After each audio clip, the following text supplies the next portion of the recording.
Red plate had 15 horsepower, you know. Domestic car never mean to go fast. They never mean to go fast. Their transportation, domestic work. So you see a man like a shuttle, a pro box, and you see him a send it on the road, them things they're dangerous. Because first of all, the car don't have good brakes and it don't have good suspension. And you don't know, every car man dream, maybe a Fast and Furious movie, is to make that would nice. Naturally. Especially as a yard man, you don't say, oh, exactly. we make it out of Jamaica. The ego thing with men is still tied to owning a car and trying to make it as fast. When you're in a situation that you're, you know your ego is gonna take over, what do you tell yourself in order to kind of catch that? Well, or make it bring I have to tell myself that I have a lot of youngsters looking up to me, you know. Okay. And I have a family to go home to.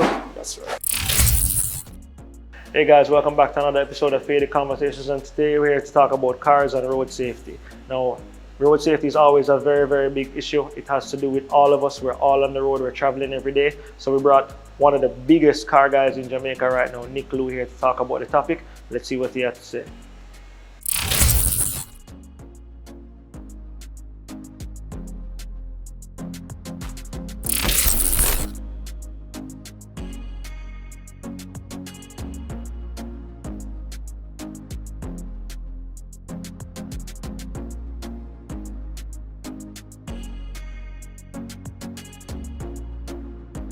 Great, Nick Lou. Thank you for coming. I appreciate the time.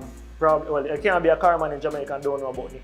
That's the word in the shop. That's what we talk about all the time. Yeah, man. And my G, I must say I have a lot of respect for the brand that you've created. My respect. It takes a lot of work, it takes a lot of time, it takes a lot of energy. And a lot of people, especially the people that have to build their platform from the ground up, have to have a lot of appreciation for other people that do it the same way. Yeah, so what made you start doing it? I mean, like most times when I do like other interviews, I tell them that this is basically something that I'm born into. Because my brother, Craig and Dwight, from a younger youth, just beer carry them pre. I mean, Craig used to drop me to school like, all different kind of cars, but the one I could remember the most was when he just turbo him Civic. And I feeling boost for the first time. Yeah, when as a youth and you hear blow off valve and hear wastegator open up and them thing there. Trust me, the wicked. And then when I go to school too, like all of the older kids would have see it and say, yo, hey, so it's just one of them vibes, Cool. So that is when you knew, say, oh, you know what, I was gonna go into this wholeheartedly at any point, or is there like a different turning point where even though they loved it and you loved it, you decided to make it your own thing? Well, to be honest with you, like the social media side of things, like the influencer side of things, and pushing skunk lifestyle as a brand, Nick Lou as a brand, is basically, I would say, ordained in a sense, because it's not like I went out and I said I wanted to be this auto influencer, so it just organically happened. Cool. Yeah. Even before we got to that point in time, because like I personally know of your brand from like Pineapple. Yeah, Pineapple. Days. Yeah. Like what made you move from that to as that love for cars? I assume came from family, but what made you start modifying cars and making that exception for yourself? The thing with cars is an expression, It's like how I look on a car is like a blank canvas. So it's just like the barbers in here. Whenever you have somebody that come in here with a hairstyle or them say, yo, give me a mad image. It's up to the barber now if you use him creativity, do a mad fade or some wicked lines or something, Okay. So with the cars now, I look on it, I envision how I want it to be, and then I just put it to life. It's just, I can know how it's going to look before it's even finished. Awesome. Yeah. And the process of getting it done, is it that you're very hands-on with that process, meaning that literally you can, you know the different people that do fiberglass, different people that do it, like how hands-on are you? Like do you have the vision or you execute it too? All right, so definitely have the vision. Some stuff can kind of hands-on, but most of it is almost like how you'd have a contractor. So a contractor, when he design a house, him tell this person how to do it in the particular way. So most of the times is I have the design in my mind, and then I have a team to pretty much help me execute it. And if I can't find that person, then I try to outsource it. Cool. Gotcha.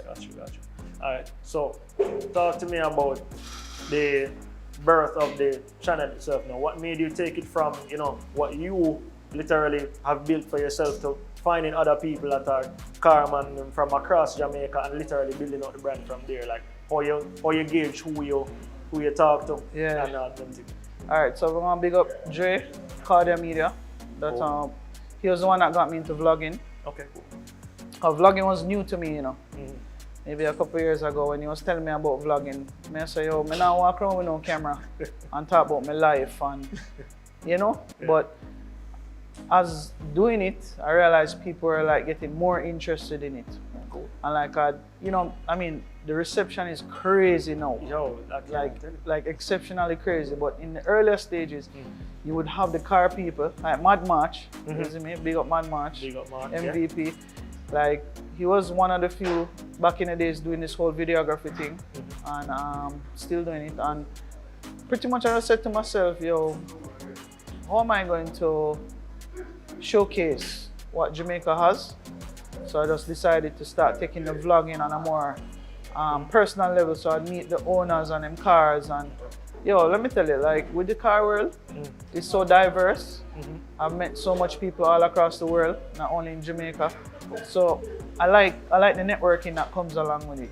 And you know, even when I go to shows in the States and them will see me, YouTube is such a wide prospect. Exactly. Like, it's so crazy, like people that don't even speak English will understand us just because automotive is a universal language.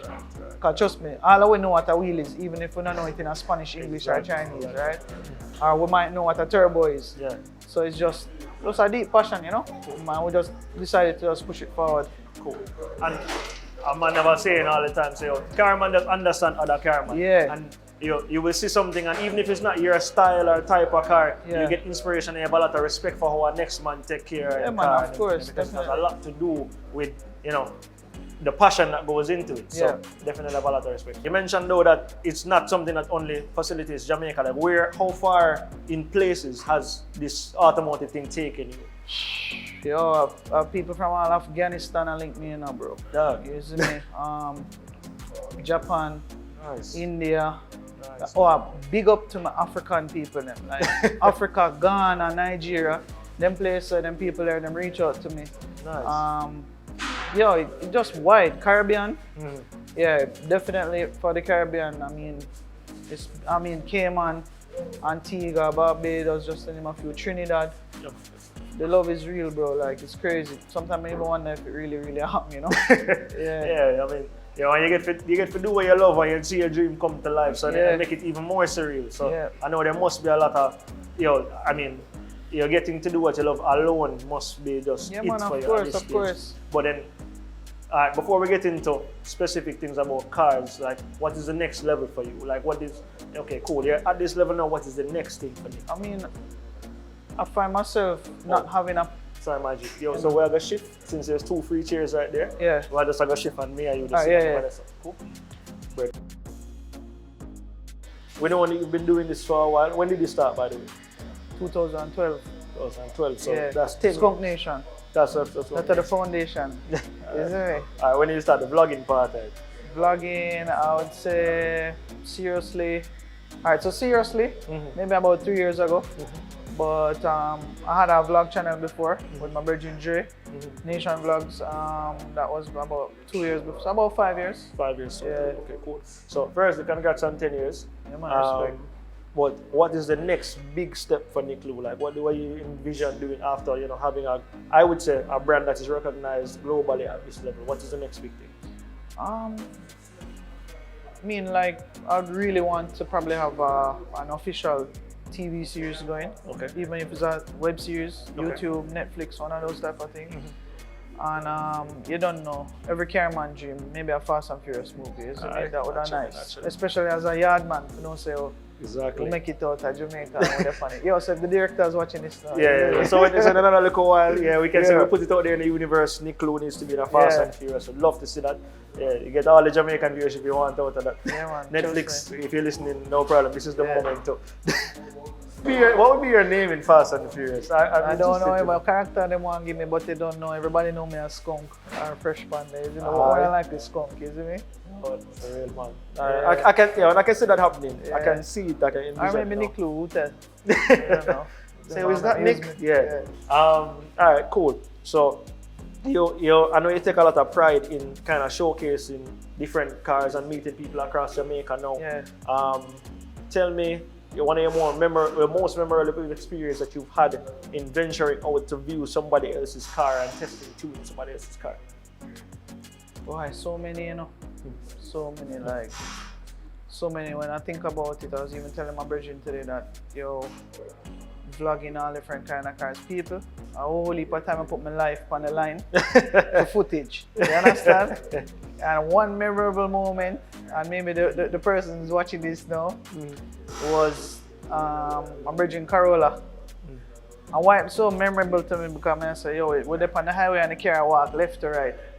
I have to say to myself, no sir. Which Corolla, like a GTS, like a 86?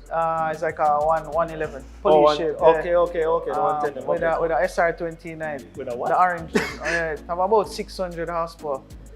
Yeah, when you punch it, man, I say, yeah, so why memorable because I say, one time people see these things and they don't even understand the risk you put your life at. Yeah. I mean, like, man should tell you, the person that's shooting this right now, he will tell you when him there rally or some close call, some car and some stone fly past him head and that type of thing. So, easy. And that is one thing why we definitely had to invite you today as a part of what we're trying to get done here. Because a big part of what we do here is mental health and, some topics that we know that men really don't talk about. But no. Straight up, I always wonder like what goes through your mind when you get into a car with somebody who's essentially a stranger. You know this car is a fast car, you know what fast car look like.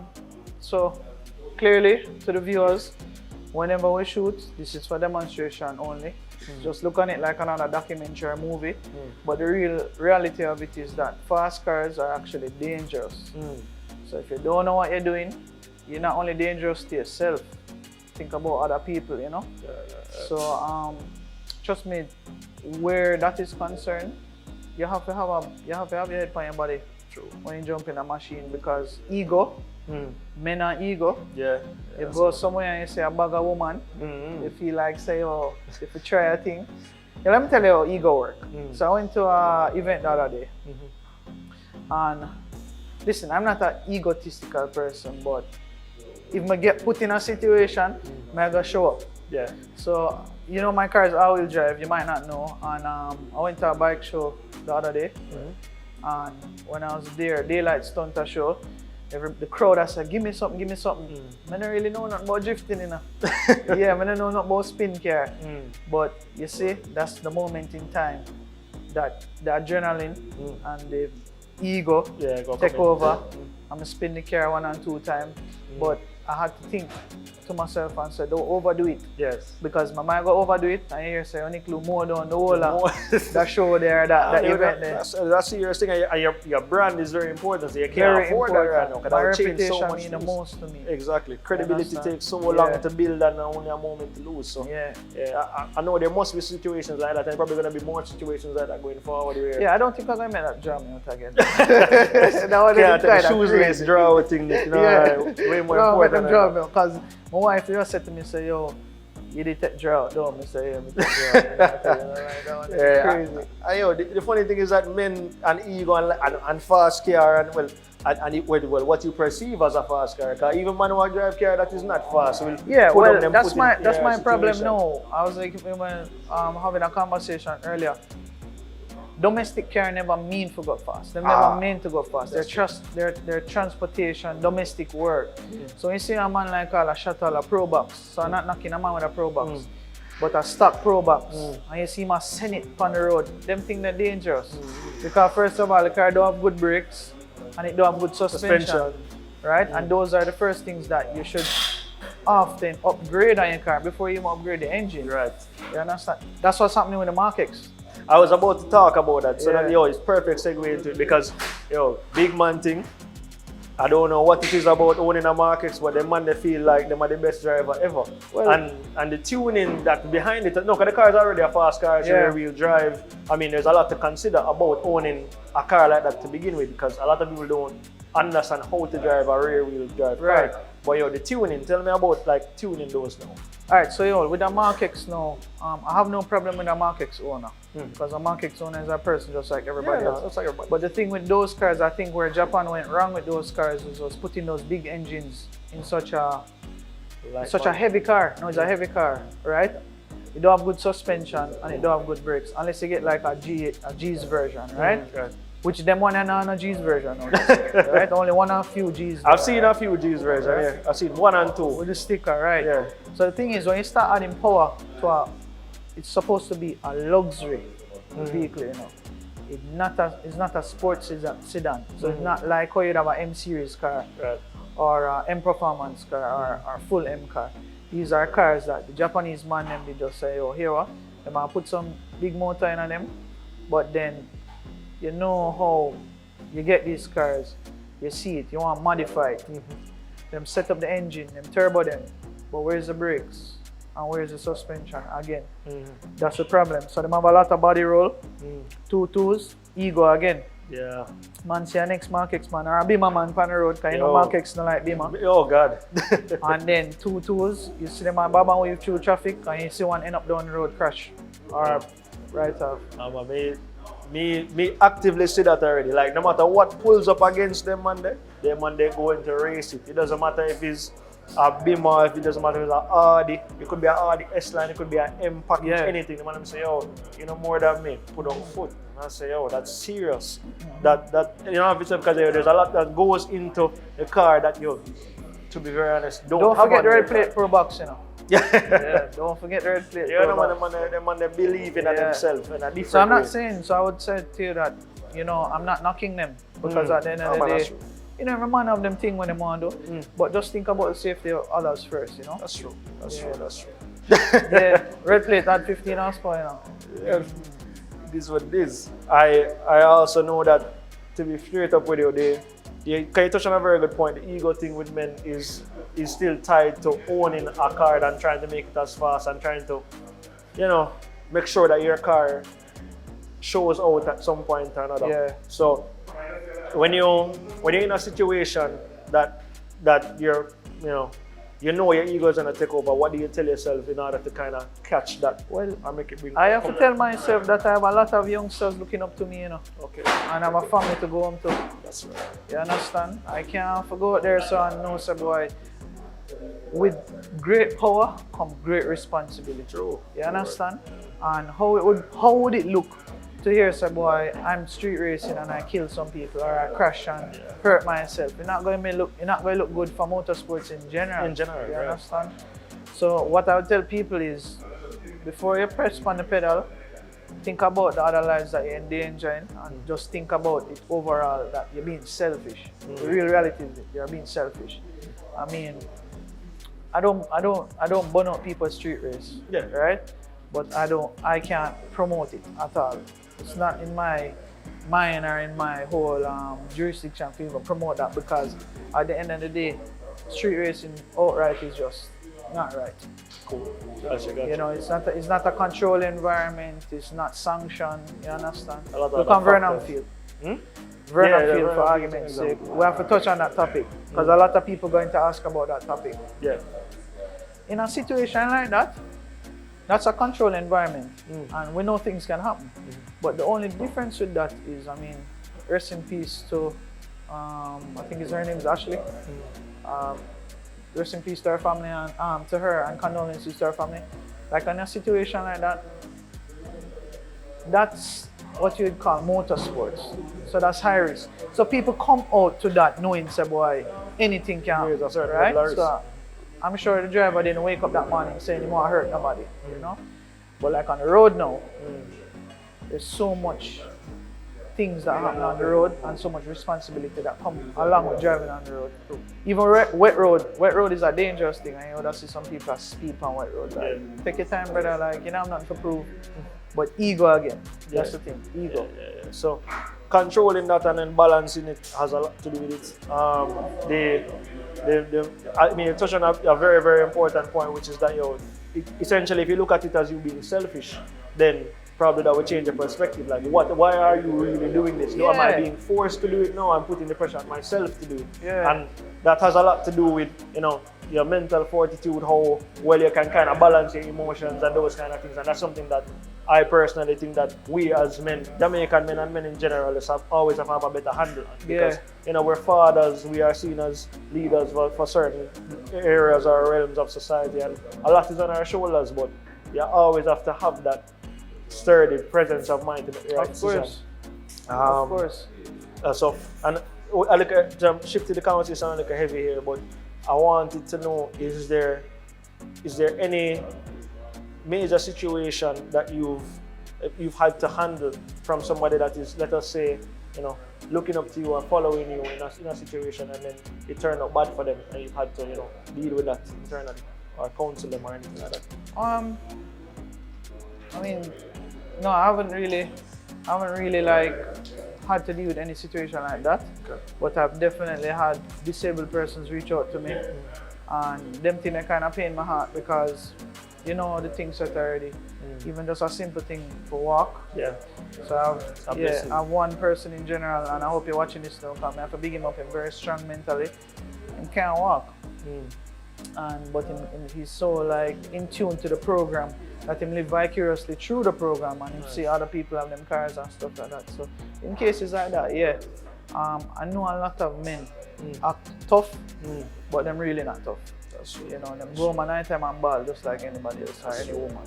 No matter how you might see them tough for road. Yeah, man, that's true. Bro. Yeah, so depression don't have no face, No, depression don't have no face at all. Everybody, I'm sure probably 90% or 100% of people face some form of depression. Even me face depression at my times. And you have to just know to balance it. True. But out of every situation, you just have to always give thanks for what you don't have. Give thanks for what you have and don't complain about what you don't have, because there's always some situation out there worse than yours. That's true. That's true. I say this to say not to cut you. No, that's fine. But a lot of people might see the end product or the end result. But there are days when I would say to myself, so, boy, what's my purpose? What me there I do? Because you know how it go already. You see other people, you want to know, what they do to achieve what them achieve. But it's always that thought in the back of my mind that, when I'm my time, I'm my time. And when that time forward, I must do best with it as possible, because it don't last forever. That's true. I won't be the man at the moment in the automotive scene forever.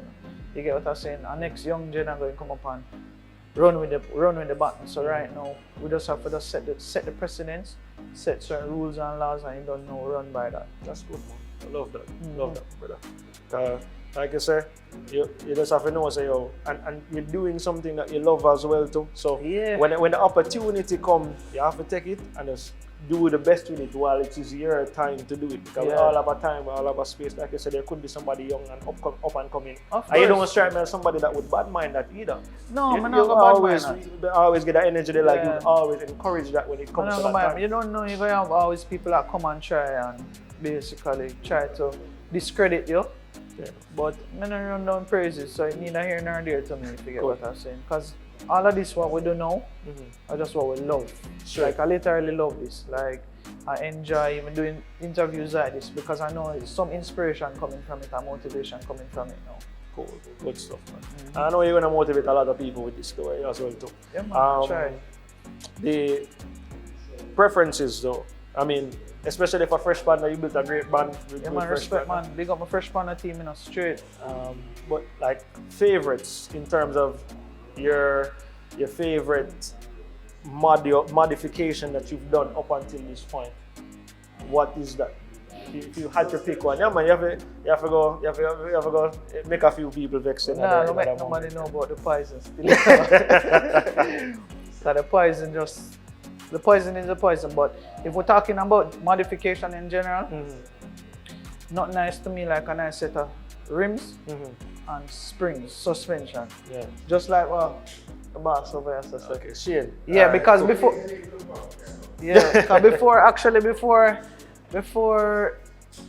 I started doing the whole speed thing again. I was very big on stunts. Oh, right. Yeah, because pretty much I was probably one of the first to put the wide wheels on the Civic. Oh, okay, okay. This on the EK? The EG. Oh, okay, cool. Yeah, because remember, you know, the pineapple wheel them they tuck and slamp on the belly, right? Nice. And there's something I saw overseas and I say more replicate it. Cool. Start from like the Spanish them.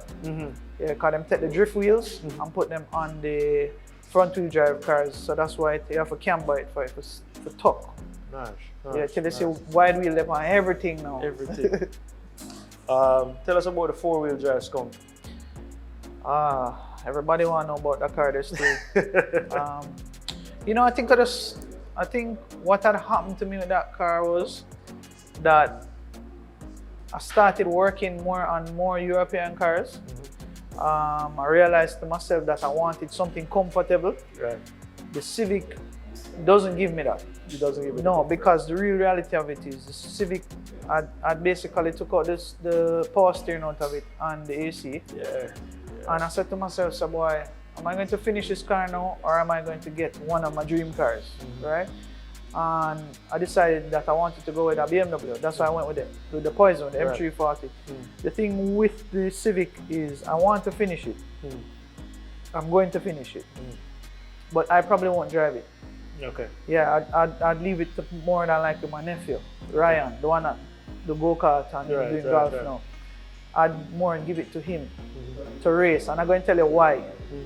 I can race it, you know, but I remember growing up, me wanting the opportunity to race, and nobody never give me the opportunity to race. Okay. And the fact that him love it so much, I said to myself, say, you know what, I'm a nephew, I'm going to bust him, I make him go enjoy himself with the car, because I can't drive 2 cars, and I want to basically race Poison. So me we pull up, him can't deal with the whole sweat in a car, and he's young, he can't deal with that. Yeah, but he can deal with the no AC, like at this age we want comfort and sit down in a nice seat and just drive where we're going and think about all the things that we need to do. And I want to comfort. finish it for the sake of the inspiration I guess it gave to other people too, you know? Okay, cool. It was one of those cars that hit the scene and people love it, and it changed a lot for a lot of people when they saw that car. Like it opened their mind to the possibilities of it. Yeah, it's my expression, you know, just like I said, a blank canvas that I took. And that car came into my life in probably one of the lowest points of my life financially. When was that? Same about 2012. 2012. Yeah. So that's why I'm up on my hand right now. Yeah, I see it, man. Yeah. And so what made you still make all of those modifications to get that creative with it at that time? Because of just a passion, it just draw you in. No matter how you feel like you want to let it go, you can't let it go. I see only a man said to me, say, yo, man, don't let care thing, you know. But a 2-year time, you hear them say, yo, you know, I'm thinking about buying back a car. Because no matter how you try, because guess what, most of them, either they meet a nice girl or maybe financially, them can't afford to do it. But you find that some way or another, they might jump back in it. Car thing is a money pit still, you know. Yeah, it's a money pit. I've heard that. Yeah. I remember one of the things that my people said to me growing up as a yo, don't make a choice, you know, and car modifications is an easy way to burn through money. It is an easy way. So someone buy NEC, we buy race gas. Exactly, yo. Yeah. Yeah, I say, yo, pick your vice, you know. You're either going to buy bottles in the club or you're going to buy mufflers and modifications. Exactly. Sugar in it. Exactly. You got post milk. Exactly. So, yo, you see that? But it really come down to you doing what you love as well too, and that has a lot to do with it too. A man might get far more joy. Someone get joy from in a party, in a club, and buy bottles. Let me tell you what someone get joy out of. Football. When them watch, you ever see how them passionate about Galchester United and Arsenal and all them sometimes I feel like a them on the field. Right, so you know, I don't burn them out because I understand, say, oh, that's what them like. Yeah, man. So a man might say, oh, you love car so much, but just the joy it give me. Everybody have them passion. I never respect that. Remember, with the car, it takes you anywhere you want to go, as long as you can travel on land. You know? Okay, cool. And whenever it reaches the time when you can fly and then it's go up and see, then you'll be there. Well, no, reach out here at the state. We just reach electric, you know. They say just a reach now. Yeah. That dream car to me. It wasn't the Poison. If you no money is no object. That dream car. Yo, to be honest with you, people ask me that question all the time. I don't even know yet. But I know I want a G80 X-Drive, which is a new M3. Okay. X-Drive. I definitely want a Lambo. I don't know which Lambo, but I know more one than a bad Lambo then. I love the Range Rover, the Autobiography. Yes. As a SUV. Yes. I want a Tesla, one of the Cybertruck them. No, for real? Yeah, because them just look different. You can imagine if you see me I pull up down the road. In a Cybertruck. Yeah, in a Cybertruck. That's it. And whatever you and the modifications you probably do aesthetically to a Cybertruck, I'd want to see too. Yeah. And to be honest with you, I just go with the flow. Cool. Because I never knew I would actually have a BMW now. Because I used to burn them out, you know. You used to burn them out? No, I wouldn't say I burn them out, but because I saw JDM. Yeah, I was about to say. Yeah, I was really into JDM, Japanese domestic market and cars, but the European them right now, bro, like you buy them, you just do some little things to them and then just everything just works. Right. So I'm not knocking the Honda or not knocking the Evo. But the work we have to put into that is a lot. That you have to really, that's how I'm younger. Like, you know, like that's what I tell you. Like young people, they should do that. Because that's like taking time out to learn about your car and go through the head. Brother, a whole heap of headache, I go through with car, you know. And that's the next thing why Pineapple and done. Because I don't like have to sit down and wait for mechanic or welder to come weld this. And you understand, them little things kind of annoy me. Got you. Because I know you was a JDM man from a long time, so when I saw you go be more European, I was wondering what made the shift, but is it really just comfort and speed combination? Yeah, and what I like about the BMW platform is like BMW is just a more modern or more expensive Honda. Because the aftermarket parts is crazy for a BMW. You can get pretty much everything for a BMW. Cool. You see Benz, you can't tune Benz so easy. So me not touch Benz. Because Benz is expensive for like get stuff for, and Audi.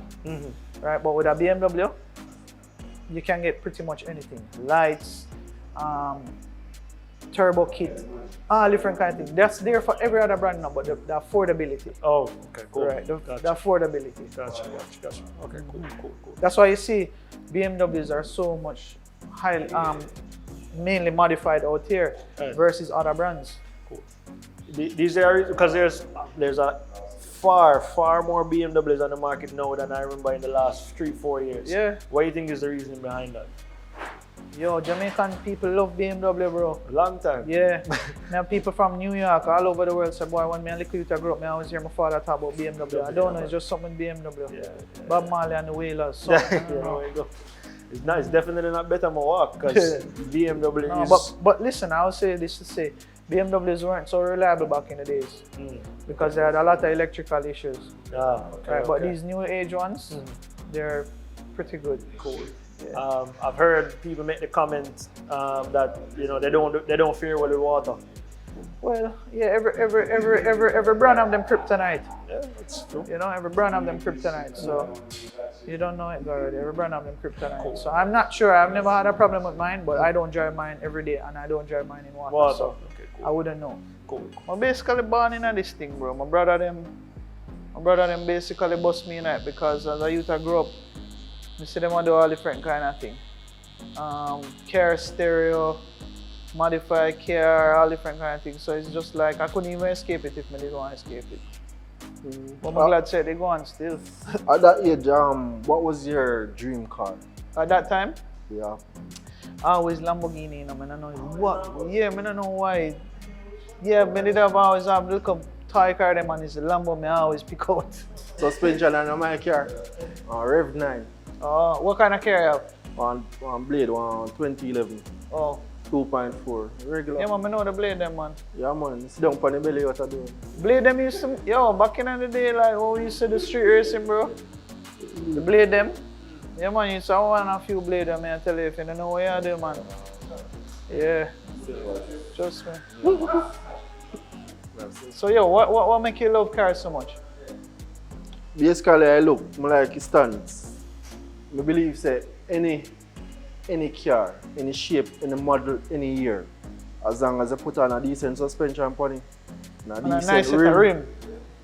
Yeah, all you have to do is just keep it clean. Yeah, true. And it's done. Real talk. Keep it simple. Yeah, real talk. Real talk. No man, everybody can take his scrape life. Yeah. And you know what I really love about suspension? It teach you patience. Right now, if you're going out which part me live, I have to go across one speed bump to go across the next speed bump. Yo. You see me? And then I have to come out halfway and put in practice. Boy, Yo, every so night. because of that, me have to turn back all heap of time though. Yeah, that used to happen. What you mean, brother? Like, you buck up on some road, you have to just know, so you each a reverse and try a different route. Yeah, and the thing about driving a car that low too, you have to map out your route. Yeah. Map out true. Yeah, that would make me not talk to all the women, you know. Yeah, because you know, so she live on some place where the road stay away. You know, that not gonna make no sense. I remember why our next car, because we used to drive little Civic, them like, Yo, that they've been indestructible. but when you think about it now, yo, we'd have run a risk. No man, Yo, that's true. trust me, we'd have run a risk. Yo, the age just teaching them there, because some of the things that you did back in the day, you never No, I don't know. do that now. Never No, I don't do know. that You look now. back and you say, yo, them I made it out of that? Yeah, Like, I don't made do it that out now. of that. I don't do that. So that's why it boils back to, again, like, that's why I say, younger kids, when they need a little old care, learn a little, teach responsibility to you. Yeah, and teach you problem solving too. Yes. Because them care, they always have some problem, you know. Like, I broke down with my friend at some place and car have axle problem, car have this problem. I come with a lot of jokes too. It come a lot of the Our story. next memorable moment, Hugh Graham. So when he was younger, Hugh Graham owns the Lambo, the orange one. Orange one, yeah. Right. He tell me when he was younger, he didn't have a car, and him drive it, and by the time he look at the wheel that I drive past him. So them things, it teach you to appreciate what you have to, and when you do actually get to it and earn it, it make you realize, you know, say, them days is nice. Them days, yeah, them Like, days. I they remember never them have- memories there. Yeah. Because I think about you and childhood friends or people that you grew up with. It's always a little incidents the small incidents that you remember the most, you know, That's the most very memorable true. ones. That's very true. When you no money. Yeah, man. Now the money, You you want put go your fetch, chump or you want up this, or you for want- gas and Good. car broke down and Yeah. you need to push go gas station and all of them little things. Or when you take taxi, before you now take taxi for go an event or Yeah, something, a yeah, barbecue yeah. or so, you know. So it helps when you remember where you're coming from, and then I don't take it for granted. The peace of mind of just being able to walk up to a car, get into it, and drive immediately, and you don't have that second thought. Is this car gonna start? Like that peace of mind comes with time and experience, Yeah, man, and that's definitely. what you work hard for. So big up to that still. I mean, you come a far way. If you weren't doing this specifically, what would you rather be doing? Boy, that I can't tell you. Yeah, But maybe I'd still be in the family business. Maybe. I mean, I'm still doing that though, you know. I still do that because I don't do this full time. Because balancing this and work, trust me, I don't get time for myself. Gotcha. Because like when I leave here now, I'm going to our next event tomorrow. And then we're back to work, which is Fresh Panda and stuff like that. So I don't know what I'd be doing, but whatever it would be that I'm doing is always working towards the end goal. You understand? Which is to have a comfortable life. Gotcha. You know, that's what the end goal would be. Gotcha.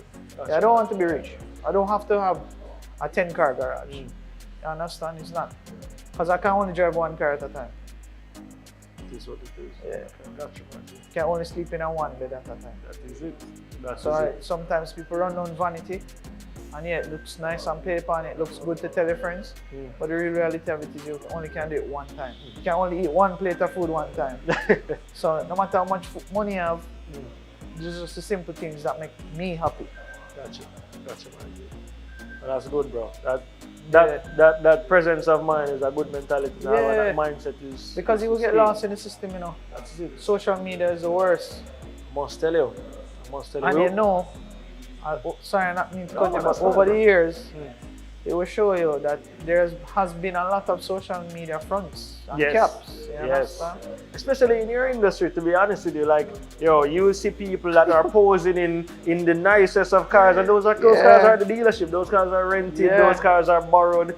Yo, I saw something the other day where this lady walked into a dealership with Louis Vuitton bags and just took pictures and just walked out, and the people were like, what are you doing? You didn't buy this car. I was like, what?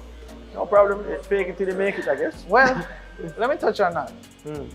So I usually take pictures beside cars. But I didn't really particularly do that because I pose for car. But it's almost like putting yourself in the position. Ah, got you. Speak it into being. Got you. You understand? Got you. Put it down. Worked on so many BMWs, and it's when I decide say, yo, that's the one I want. I just say, yo, I go get it, I go towards it. Yeah, so it's almost just like you have to speak it into being. But I believe in that. I want it blurry, you know.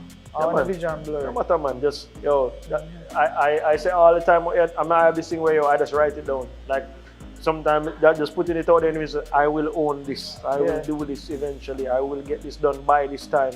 And you'd be surprised how much time. Like, well, I've literally seen it happen.